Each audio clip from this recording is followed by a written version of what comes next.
Hello बच्चों, आज हमारा क्वेश्चन है पेज नंबर 149 से फिगर इट आउट का क्वेश्चन नंबर फर्स्ट करेंगे।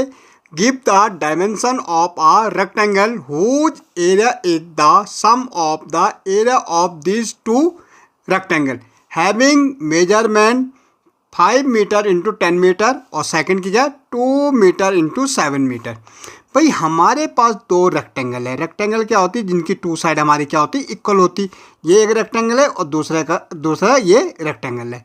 भाई हमारी ये लेंथ है। लेंथ हमें पहले वाले क्या दे रखी? 5 मीटर दे रखे, ठीक है। और हमारी ब्रेथ कितनी दे रखी? 10 मीटर दे रखी।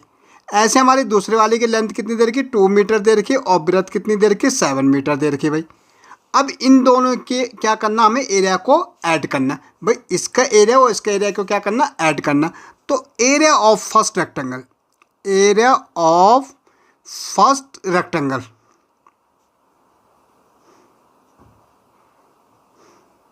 हमारा क्या होता? लेंथ इंटू ब्रेथ होता है। भाई लेंथ कितनी है? 5 मीटर है, ओके। और ब्रेथ कितनी है? 10 मीटर है। तो हमारा एरिया क्या हो जाएगा? 5 10 जा 50 मीटर का स्क्वायर हो जाएगा। ये फर्स्ट वाले का आ गया हमारा, माना कि इसका हमारा क्या आ गया? एरिया 50 मीटर स्क्वायर हो गया। अब देखो area, area of second rectangle क्या होता हमारा? Again length into breadth. भाई एरिया ऑफ रेक्टेंगल हमारा क्या होता? Length multiply breath, okay. तो लेंथ हमारी कितनी है भाई? दूसरे की 2 मीटर है। ब्रेथ हमारी कितनी? 7 मीटर है। तो भाई मल्टीप्लाई कर दो, 7 2 जा 14 मीटर स्क्वायर। ये हमारे सेकंड वाले क्या आ गया? एरिया आ गया भाई दोनों का। अब हमें इनका क्या करना? सम करना। भाई सम करेंगे तो सम एरिया ऑफ रेक्टेंगल, भाई दोनों रेक्टेंगल का सम करेंगे तो भाई एक का क्या आ रहा था? एक का हमारा आ रहा 50 मीटर स्क्वायर, दूसरे का हमारा आ रहा 14 मीटर स्क्वायर। तो दोनों को जो एरिया हो जाएगा हमारा वो आ जाएगा 64 मीटर स्क्वायर। ये हमारा दोनों रेक्टेंगल का एरिया का सम आ गया। अब हमें कह रहा था, क्या कह रहा? अब हमें give the dimension of rectangle whose area is sum of the area, मतलब इन दोनों के सम का जो एरिया है उसकी हमें डायमेंशन निकालनी। बट डायमेंशन हमारी क्या होती है? डायमेंशन का मतलब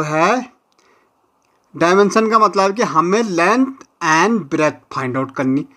भाई लेंथ एंड ब्रेथ हम तब तक नहीं फाइंड आउट कर सकते जब तक या तो हमारे पास क्या ना लेंथ होनी चाहिए या ब्रेथ होनी चाहिए। इन दोनों में से एक की डायमेंशन होनी चाहिए।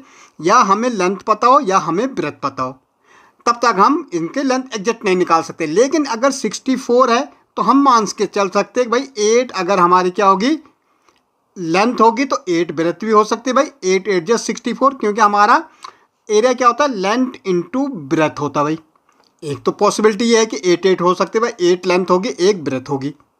दूसरा हमारी पॉसिबिलिटी, सेकंड पॉसिबिलिटी हमारी क्या हो सकती है कि लेंथ अगर हम 16 लेंगे तो ब्रेथ भी क्या आ जाएगी हमारी? ब्रेथ हमारी आ जाएगी 4। एक पॉसिबिलिटी ये है भाई, ठीक है। तीसरी पॉसिबिलिटी में अगर हम बात करेंगे तो हम क्या कर सकते हैं? भाई अगर हमारी लेंथ, अगर हम लेंथ ले लेंगे 32 तो ब्रेथ हमारी कितनी आ जाएगी? 2 आ जाएगी। भाई इसी ढंग से हम पॉसिबिलिटी बात कर सकते हैं। एग्जैक्टली हम बता नहीं सकते कि इसकी लेंथ क्या होगी, ब्रेथ क्या होगी।